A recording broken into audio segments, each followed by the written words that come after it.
مومنو، تم پر روزے فرض کیے گئے ہیں جس طرح تم سے پہلے لوگوں پر فرض کیے گئے تھے، تاکہ تم پرہیزگار بنو۔ روزوں کے دن گنتی کے چند روز ہیں، تو جو شخص تم میں سے بیمار ہو یا سفر میں ہو تو دوسرے دنوں میں روزوں کا شمار پورا کر لے۔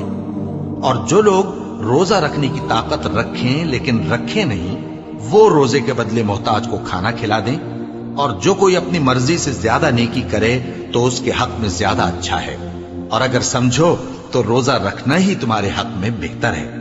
روزوں کا مہینہ رمضان کا مہینہ ہے، جس میں قرآن اول نازل ہوا، جو لوگوں کا رہنما ہے اور جس میں ہدایت کی کھلی نشانیاں ہیں، اور جو حق و باطل کو الگ الگ کرنے والا ہے۔ تو جو کوئی تم میں سے اس مہینے میں موجود ہو چاہیے کہ پورے مہینے کے روزے رکھے، اور جو بیمار ہو یا سفر میں ہو تو دوسرے دنوں میں روزے رکھ کر ان کا شمار پورا کر لے۔ اللہ تمہارے حق میں آسانی چاہتا ہے اور سختی نہیں چاہتا۔ اور یہ آسانی کا حکم اس لیے دیا گیا ہے کہ تم روزوں کا شمار پورا کر لو، اور اس احسان کے بدلے کہ اللہ نے تم کو ہدایت بخشی ہے، تم اس کو بزرگی سے یاد کرو اور اس کا شکر کرو۔ اور اے پیغمبر، جب تم سے میرے بندے میرے بارے میں دریافت کریں تو انہیں معلوم ہو کہ میں تو تمہارے پاس ہی ہوں۔ جب کوئی پکارنے والا مجھے پکارتا ہے تو میں اس کی دعا قبول کرتا ہوں۔ تو ان کو چاہیے کہ میرے حکموں کو مانیں اور مجھ پر ایمان رکھیں تاکہ نیک رستہ پائیں۔ روزوں کی راتوں میں تمہارے لیے اپنی عورتوں کے پاس جانا جائز کر دیا گیا ہے۔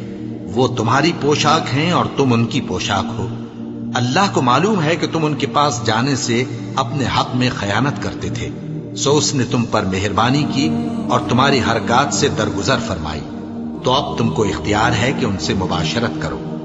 اور اللہ نے جو چیز تمہارے لیے لکھ رکھی ہے یعنی اولاد، اس کو اللہ سے طلب کرو اور کھاؤ اور پیو، یہاں تک کہ صبح کی سفید دھاری رات کی سیاہ دھاری سے الگ نظر آنے لگے۔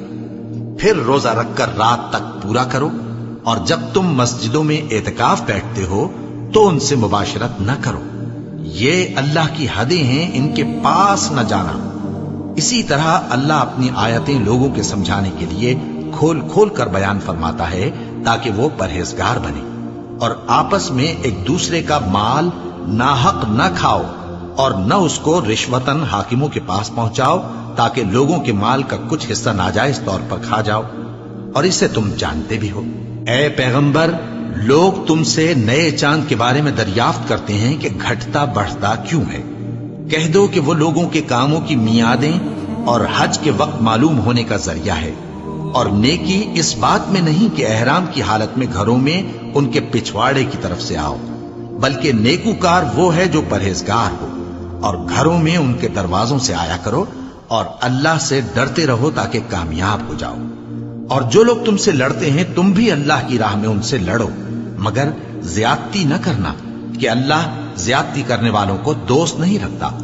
اور ان کو جہاں پاؤ قتل کر دو، اور جہاں سے انہوں نے تم کو نکالا ہے یعنی مکے سے، وہاں سے تم بھی ان کو نکال دو۔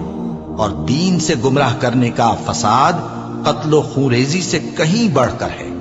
اور جب تک وہ تم سے مسجد حرام یعنی خانہ کعبہ کے پاس نہ لڑیں، تم بھی وہاں ان سے نہ لڑنا۔ ہاں، اگر وہ تم سے لڑیں تو تم ان کو قتل کر ڈالو، کافروں کی یہی سزا ہے۔